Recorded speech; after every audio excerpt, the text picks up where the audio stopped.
All right, buckle up, everybody, because today we're diving deep into something truly fascinating. It's all about food. Well, food's definitely part of it, I'll give you that. We're talking about traditional Chinese festivals, but with a twist. A Singaporean twist. Exactly. Huh. We're going to see how these ancient celebrations come alive in Singapore's melting pot of cultures. I've been looking through the articles you sent over, Oh, yeah. and trust me, this is way more than just your typical history lesson. Oh, I completely agree. We're talking vibrant festivals, amazing food, strong family ties, Yeah. almost like we're teleporting there ourselves. What I find really interesting is how the Chinese community in Singapore takes these really old traditions. We're talking like ancient, right? Exactly. They take these ancient traditions and make them completely their own. Right. It's like a fusion of the old and the new. Yeah, and that's exactly what we're going to uncover today as we explore three major solar terms: Lichun, Qingming, and Dongzhi. Okay, I'll be honest. I'm not exactly a solar term expert here. Can you give us a quick rundown for those of us who might need a little refresher? Sure, sure. So we're not just talking about random dates on the calendar. Okay, good to know. These solar terms, they're deeply connected to the seasons, and they've been celebrated in Chinese culture for centuries. Wow, centuries. Oh, yeah. So Lichun, that's all about the beginning of spring. New beginnings. Exactly. Qingming is a time for remembering ancestors and loved ones. Kind of a time for reflection. Exactly, exactly. And then we have Dongzhi, which celebrates the winter solstice. All right, so let's kick things off with Lichun, the start of spring. And one of the first things that came to mind when I was reading about Lichun in Singapore is, well, isn't it always spring in Singapore? You're not wrong there. Singapore is pretty much sunny and tropical year-round. But when we're talking about Lichun, it's about more than just the weather. So it's more of a symbolic thing. Exactly. It's about capturing that feeling of renewal, that sense of new beginnings. Right, like a fresh start. Yeah. Think of the lion and dragon dances you see in places like Geylang and Chinatown. Oh, yeah, those are amazing. All that energy, the vibrant colors, it just screams, new beginnings. It's about the energy, not just the weather. Exactly. It's about looking forward with hope and excitement for what the new year, the new season will bring. That's a beautiful way to look at it. And speaking of new beginnings, what about the food?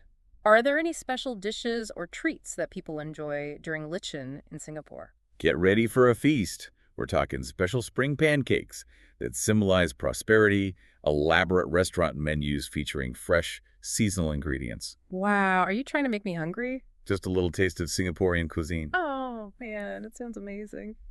Okay, let's move on to our next solar term, Qingming, which is also known as Tomb Sweeping Day. I have to admit, the name sounds a little, well... A little intense. Yeah, a little intense. It's definitely a time for remembrance, for honoring those who came before us. So what kinds of traditions are we talking about here? Well, in Singapore, many families visit cemeteries, particularly in places like Jurong or Changi. They'll clean the ancestral graves, make offerings. It's about maintaining that connection to their roots. Exactly. It's a powerful way of remembering and showing respect. Right, because these traditions, even though they might seem very specific to one culture, you see them reflected in many cultures around the world in different ways. Absolutely. But it's not all somber reflection during Qingming. It's also a time for families to come together, to share stories and food. So it's bittersweet, like a celebration of life as well as remembrance. Exactly. A beautiful blend of honoring the past while cherishing the present. I love that. So we've talked about the traditions, the meaning. What about the food? Anything unique to Qingming? Oh, there's always something delicious.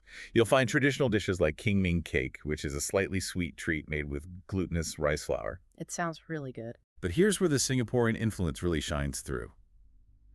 You might also come across green rice balls, which are these colorful, chewy treats that really reflect Singapore's evolving food scene. I love how these traditions are reinterpreted and find new life in different cultures. Okay, ready for a real head scratcher? Hit me with it. Dongzhi, winter solstice.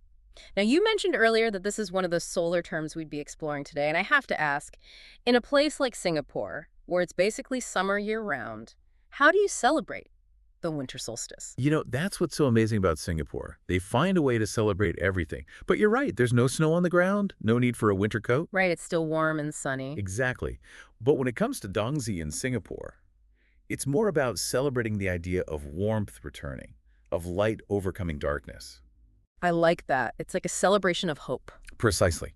And just like Qingming, it's a time for families to come together, to strengthen those bonds and share a meal. So even without the actual change in seasons, that sense of warmth, that sense of togetherness still shines through. Absolutely. Okay, last but not least, the food.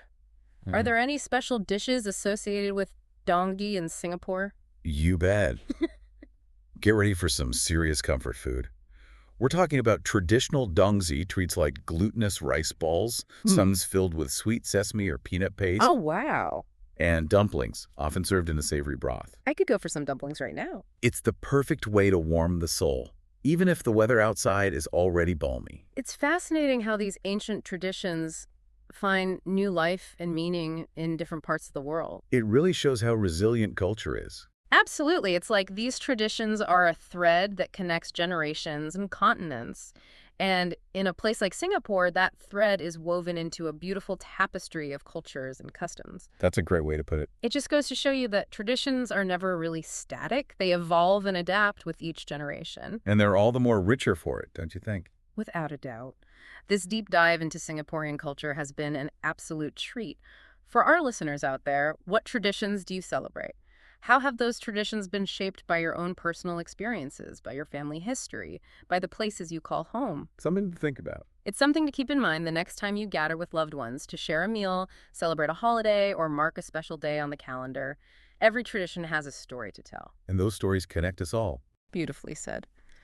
Okay, folks, that's it for today's deep dive. Until next time, keep exploring, keep learning, and keep those traditions alive. And keep eating.